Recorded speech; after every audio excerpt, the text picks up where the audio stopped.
இன்னைக்கு நடந்த சட்டமன்ற கூட்டத்தொடர்ல, முதலமைச்சர் அவர்கள் தலைமையில நடந்த அந்த ஒரு கூட்டத்தில, விவசாயத்துறை அமைச்சரான மாண்புமிகு வினோத் அவர்கள் தாக்கல் செய்த அந்த விவசாயத்துறை சம்மந்தப்பட்ட அந்த ஒரு மிக முக்கியமான நிகழ்வுகள்ல, அத பத்தி பல பேர் வந்து பேசினாங்க. அதுல 2 பேர் பேசினது மிகவும் கவனத்தை ஈர்த்தது.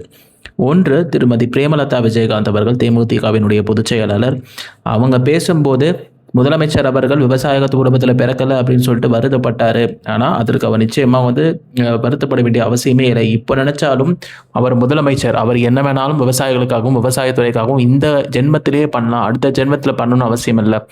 ஏன்னா, நாங்கலாம் வந்து விவசாய குடும்பத்தில பிறந்து அந்த கஷ்டத்த வளர்ந்து பார்த்து வந்தவங்க.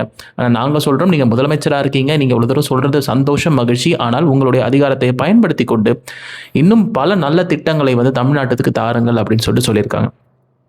இன்னொரு பக்கம் சௌமியா அன்புமணி அவர்கள்.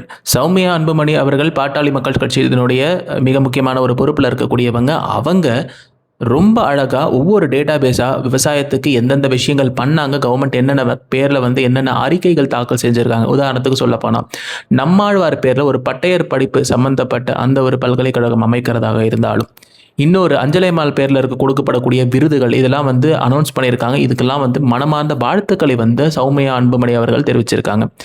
அது மட்டும் இல்லாம இருக்கக்கூடிய தரிசு நிலங்கள்ல எந்தெந்த மாரி மாத்தலாம், எந்தெந்த பயிர் எந்தெந்த இடத்துல எதிர்பாரும், தர்மபுரியில என்ன பிரச்சனை, அவங்க தொகுதி சம்பந்தப்பட்ட விஷயங்கள வந்து ரொம்ப அழகா வந்து பட்டியல் போட்டாங்க பத்திரிகையாளர் சந்திப்புல. அதே மாரி திருமதி பிரேமலதா விஜயகாந்த் அவர்கள் இருக்கக்கூடிய தரிசு நிலங்கள் எவ்வளவோ நிலங்கள் சும்மா இருக்கு. அந்த நிலங்கள வந்து பயன்படுத்தக்கூடிய வகையில எவ்வளவோ மாத்தலாம், விவசாயிகளுக்கு கொடுக்கலாம்.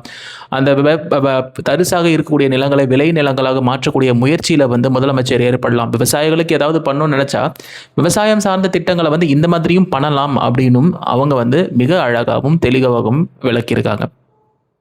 சட்டமன்றத்தில் பல கூட்டத்தொடர்களில் பல விவாதங்கள் நடந்தாலும் இந்த 2 பேர்களுடைய விவாதம் மற்றும் 2 பேர்கள் சம்பந்தப்பட்ட ஒரு கருத்துக்கள் மற்றும் கருத்தியல் பரிமாற்றமானது மிக முக்கியமானதாக கருதப்படுகிறது. இவங்க பேசக்கூடிய ஒவ்வொரு பாயிண்ட்ஸும் ஒவ்வொரு டேட்டாபேஸும் வர வர அனைவருடைய கவனத்தையும் ஈர்க்குது அப்படின்னு சொன்னால் அது வந்து மிகையாகாது.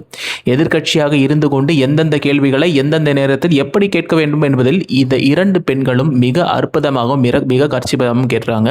குறிப்பாக சொல்ல போனால் திருமதி சௌமியா அன்புமணி அவர்கள் எல்லா விதமான டேட்டா பேஸையும் பர்ஃபெக்டாக வச்சு, அதாவது முதலமைச்சர் அவர்கள் நோட்ஸ் எடுத்து நோட் பண்ணுற அளவுக்கு அவங்களுடைய டேட்டா பேஸ் வந்து வர வர பர்ஃபெக்டாக இருக்குது. ஒவ்வொரு ஈவெண்ட்லையும் அவங்க வந்து தன்னுடைய தனித்துவத்தை காமிக்கிறாங்க அப்படின்னு சொன்னால் அது வந்து மிகையாகாது. இந்த மாதிரியான ஃபேக்ட்ஸ், இந்த மாதிரியான நியூஸுக்கு இந்த சேனலை சப்ஸ்கிரைப் பண்ணி ஃபாலோ பண்ண மறந்துடாதீங்க. நன்றி.